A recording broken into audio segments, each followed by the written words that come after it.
How to create an Instagram page for business. Here's how. Initially open the Instagram app.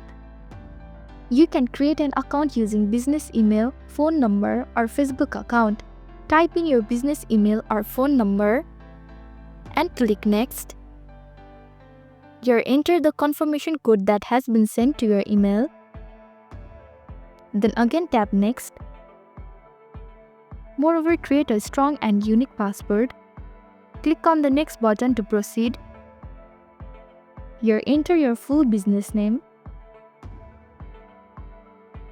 Furthermore, you need to agree to the Instagram terms and policies. Now upload your business logo or professional image that represent your brand. You can also skip this process. Now to create a business page, tap on your profile icon at the bottom right corner. Here choose the 3 horizontal lines in the top right corner. Here scroll down and tap on the account types and tools.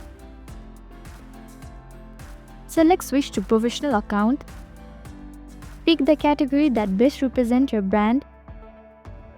Toggle the display on profile button if you want the user to see your category.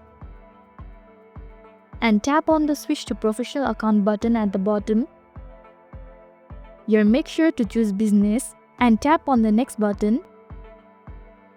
Additionally, add your business email, phone number, and physical address. However, if you want to skip this step, tap on the Don't Use My Contact Info at the bottom. And you are done. You have successfully created an Instagram business account.